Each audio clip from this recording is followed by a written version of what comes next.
Bismillahirrahmanirrahim. Assalamualaikum warahmatullahi wabarakatuh. Alhamdulillahi ala ihsanihi wa syukru lahu wa ala taufiqihi wa amtinaihi wa salatu wassalamu ala rasulihi wa ala ashabihi wa man ihtada bihadiyatihi ila yaumiddin, amma ba'd. Yang terhormat pimpinan daerah Aisyah Kabupaten Gresik beserta jajarannya, pimpinan Majelis Tabligh dan Ketarjihan Aisyah daerah Kabupaten Gresik. Yang kami hormati seluruh pimpinan cabang Aisyah, pimpinan ranting Aisyah se-Kabupaten Gresik, segenap simpatisan Aisyah dan ibu-ibu dimanapun berada. Kepada Allah kita bersyukur, alhamdulillah, atas anugerah nikmat yang tak terhingga. Dan dengan sifat Rahman Rahimnya, kita diberi kesempatan oleh Allah untuk bisa tunaikan perintahnya, menjalankan saum dan juga ibadah-ibadah lainnya di bulan Ramadan sampai di pertengahan bulan ini. Salawat serta salam tercurah kepada junjungan kita Rasulullah Muhammad SAW, manusia agung yang Allah utus sebagai pencerah gelapnya kehidupan. Ibu-ibu yang dirahmati Allah dimanapun berada, sebagaimana pernah kita mengkaji dan memahami bersama bahwa bulan Ramadan begitu mulia. Salah satunya karena pada bulan itu diturunkannya Al-Quran. Al-Quran sebagai mukjizat terbesar yang diberikan kepada manusia termulia Muhammad SAW di bulan yang paling mulia, yakni Ramadan. Imam An-Nawawi pernah mengatakan, mukjizat para nabi dan rasul itu terhenti sampai diwafatkannya mereka. Tapi tidak demikian dengan Al-Quran. Sekalipun Rasulullah SAW telah wafat, namun Al-Quran tidak dikuburkan dan terus menjadi petunjuk bagi manusia hingga akhir zaman. Kandungan-kandungan ayat Al-Quran memiliki kekuatan yang kekal dan universal. Betapa Al-Quran mampu memancarkan energi positif ke dalam hati orang-orang yang berinteraksi dengannya. Allah Subhanahu wa Ta'ala berfirman dalam Quran surat Fussilat ayat 53, A'udzubillahi minasyaitonirrajim, sanurihim ayatina fil afaqi wa fi anfusihim hatta yatabayyana lahum annahul haq awalam yakfi birabbika annahu ala kulli syai'in syahid, yang artinya kami akan memperlihatkan kepada mereka tanda-tanda kekuasaan kami di segenap ufuk dan pada diri mereka sendiri, sehingga jelas bagi mereka bahwa Al-Quran adalah benar. Sesungguhnya Tuhanmu maha menyaksikan atas segala sesuatu. Kita bisa menyaksikan betapa banyak hasil penelitian yang ditemukan oleh para ilmuwan dalam berbagai bidang. Sedangkan Al-Quran sudah mengungkapnya jauh sebelum riset-riset itu dilakukan. Al-Quran bukan hanya sebagai obat, tapi mensifati dirinya sebagai syifa, sebagai penyembuh bagi jiwa yang gersang, hati yang sedang carut marut, hidup yang semrawut, dan juga menjadi cakrawala bagi gelapnya kebodohan. Ibu-ibu yang dirahmati oleh Allah, sudah menjadi hal yang lumrah di kalangan masyarakat kita bahwa umat Islam Indonesia saat datangnya bulan Ramadan ada tradisi menghatamkan Al-Quran. Benar ya Bu ya?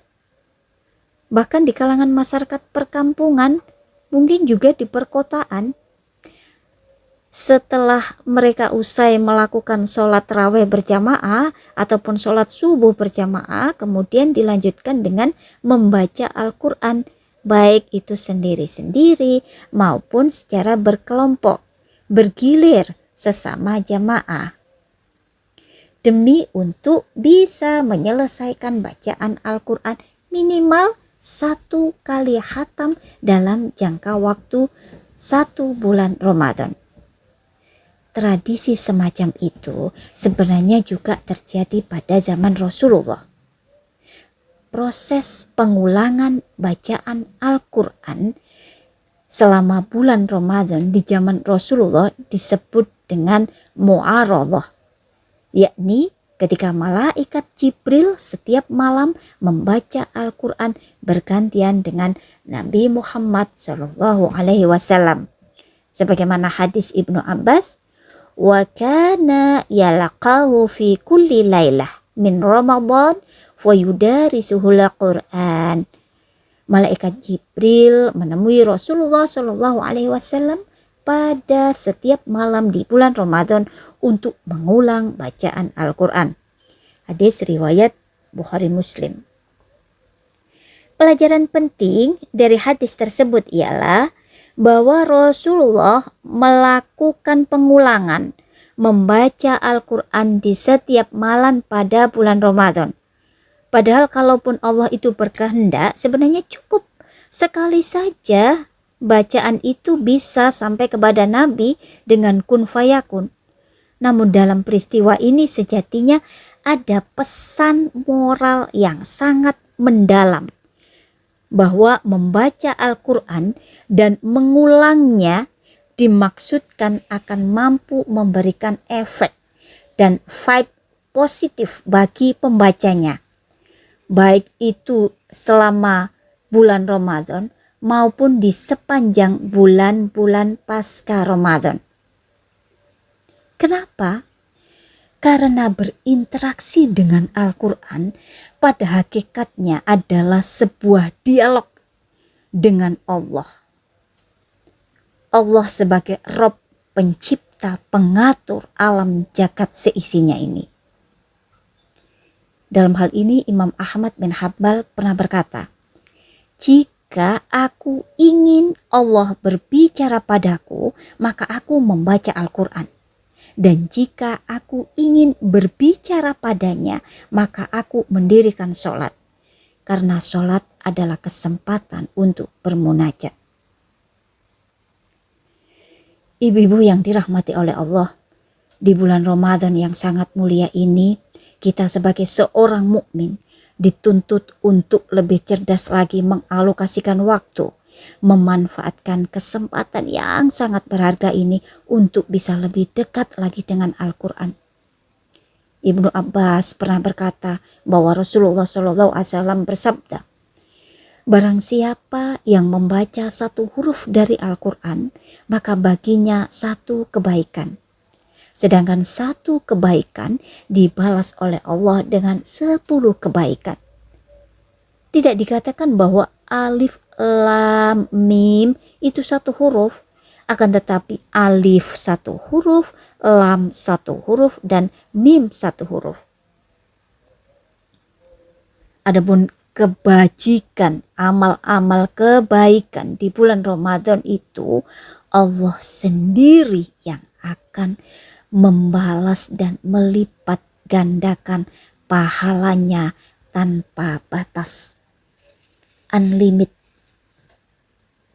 Maka tentunya masing-masing dari kita bisa memahami kapan saat-saat yang paling tepat untuk bisa connect dengan Al-Quran. Baik itu dengan membaca maupun mentadaburi ayat-ayatnya. Kita sendirilah yang paling mengerti kapan waktu-waktu yang bisa kita manfaatkan dengan sebaik mungkin. Misal kita memiliki program pribadi untuk bisa menghatamkan 1 kali saja dalam sebulan ini. Kita bagi per hari, kita selesaikan 1 juz saja. Sehingga nantinya kita bisa menyelesaikan tepat 30 juz dalam sebulan. Kalaupun nanti masih ada kesulitan dalam sehari 1 juz, 1 duduk misalnya, bisa kita bagi lagi menjadi 5 kali sesuai dengan sholat fardu. Bisa kita baca sebelum ataupun sesudah sholat duhur, sholat asar, dan begitu seterusnya. Sehingga mudah-mudahan dalam 1 bulan ini minimal kita bisa menyelesaikan 1 kali khatam 30 juz. Syukur-syukur kalau bisa lebih. Namun ada satu hal yang perlu untuk kita perhatikan, bahwa siapapun yang bersama Al-Quran maka ia pasti akan dimuliakan oleh Allah. Maka saat membaca dan mentadaburi Al-Quran, coba kita jadikan seakan-akan wahyu itu diturunkan untuk kita, sehingga kita bisa benar-benar membaca diri kita, bisa benar-benar introspeksi apa hal-hal yang perlu untuk kita perbaiki dari waktu ke waktu agar kita menjadi hamba-hamba Allah yang lebih baik dari hari ke hari. Ibu-ibu yang kami hormati, barangkali ini saja yang bisa kami sampaikan pada kesempatan kali ini, dengan harapan mudah-mudahan kita selalu diberi kemudahan oleh Allah untuk menjadi hamba-hamba yang taat, selalu dituntun oleh Allah menuju jalan-jalan kebaikan. Saya pribadi mohon maaf yang sebesar-besarnya apabila banyak hal yang kurang berkenan, dan mudah-mudahan ini semua menjadi amal yang diridhai oleh Allah Subhanahu wa ta'ala. Billahi taufik wal hidayah. Wassalamualaikum warahmatullahi wabarakatuh.